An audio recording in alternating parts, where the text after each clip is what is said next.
మహాకుంభమేళాలో తొక్కిసలాట ఘటన చోటు చేసుకుంది. దీనిపై కేంద్రం కూడా స్పందించింది. కేంద్రం తరపు నుంచి సహాయ సహకారాలు అందిస్తామంటూ హామీ ఇచ్చింది.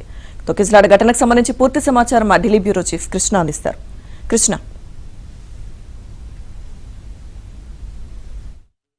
ఏదైతే త్రివేణి సంగమం దగ్గర ఉన్నటువంటి సెక్టర్ 2లో ఈ ప్రయాగ్రాజ్ లో ఈ యొక్క ఘటన జరిగింది. గంగా ఘాట్ లో ఈ స్నానాలకు ఒక్కసారిగా భక్తులు ప్రయత్నం చేయడంతో రద్దీ పెరిగి తొక్కిసలాట జరిగింది.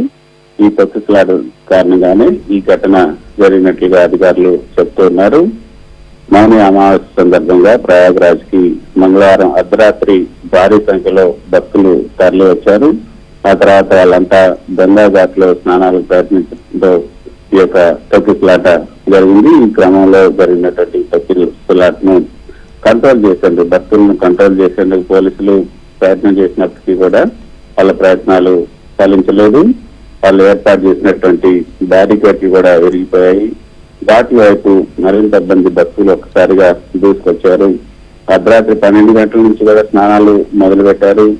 ఈ సంఘటనకు సంబంధించి ఈ తొక్కిసలాటలో 15 మంది వరకు కూడా మృతి చెందారు. మరో 50 మంది వరకు కూడా గాయాలు పాలైనట్లుగా అక్కడ ఉన్నటువంటి అధికారులు మీడియాకి వెల్లడించారు. మృతుల సంఖ్య మరింత పెరిగే అవకాశం కూడా ఉందన్నట్లుగా వార్తలు వస్తున్నాయి. గాయపడ్డ వారిని అయితే వస్తున్న సమీపంలో ఉన్నటువంటి ఆసుపత్రికి తరలించారు. తొక్కిసలాట నేపథ్యంలో ఈ రోజు ఏదైతే అమృత స్థానంగా చెప్పుకొనిపడే ఈ యొక్క పుణ్యస్థానాలను ఆ కార్యక్రమాన్ని కూడా రద్దు చేస్తున్నట్లుగా కొన్ని అఖాడాలు ప్రకటించాయి. ఇక ఈ సంఘటనకు సంబంధించి ప్రధాని నరేంద్ర మోదీ యూపీ సీఎం యోగి ఆదిత్యనాథ్కి ఫోన్ చేసి ఆరా తీశారు.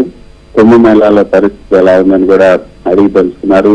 సంఘటన అసలు ఎలా జరిగింది, ఎంతమంది మృతి చెందారు, గాయపడ్డ వారికి ఎలాంటి వైద్య సేవలు అందజేస్తున్నారని కూడా అడిగి తెలుసుకున్నారు. కేంద్రం నుంచి కూడా అవసరమైతే సాయం తీసుకోవాల్సిందిగా ఆయన చెప్పడం జరిగింది. మరోసారి ఇలాంటి ఘటనలు జరగకుండా అన్ని జాగ్రత్తలు తీసుకోవాలని కూడా యూపీ సీఎం యోగికి కేంద్ర ప్రధాని మోదీ తెలియజేశారు. ఇక కేంద్ర హోంశాఖ మంత్రి అమిత్ షా కూడా ఫోన్ లో యోగి ఆదిత్యనాథ్ తో మాట్లాడి పరిస్థితి గురించి అడిగి తెలుసుకున్నారు. మహాకుంభమేళ తొక్కిసలాట ఘటన యోగి ఆదిత్యనాథ్ కూడా స్పందించారు. భక్తులు ఎలాంటి వదంతులు నమ్మద్దు, తర్వాత గంగా ఘాట్ వద్దకు స్నానానికి వెళ్లొద్దు, అందరూ ఒకేసారి స్నానం చేయాల్సినటువంటి అవసరం లేదు, కాబట్టి త్రివేణి సంఘం వైపు కూడా వెళ్ళడానికి ప్రయత్నించొద్దు, అక్కడ కూడా కొంచెం రష్ గా ఉంది అంటూ ఆయన ప్రత్యేకంగా సూచనలు చేశారు. భక్తులు అధికారులకు ఏదైతే అధికారులు ఇచ్చినటువంటి సూచనలు పాటిస్తూ భక్తులు సహకరించాలని కూడా ఆయన కోరడం జరిగింది. అయితే శ్రీధర్ గా దీనికి సంబంధించి ఏదైతే కొన్ని రోజులకు ముందే ఈ యొక్క కుంభమేళ పవిత్ర దినోత్సవం సందర్భంగా 10 కోట్ల మంది పుణ్యస్థానాలకు వస్తున్నారంటూ ముందుగానే అంచనా వేశారు. దానికి తగ్గట్టుగానే ఏర్పాట్లు కూడా చేశారు. భక్తులకు కూడా కొంత అడ్వైజరీ కూడా చేశారు.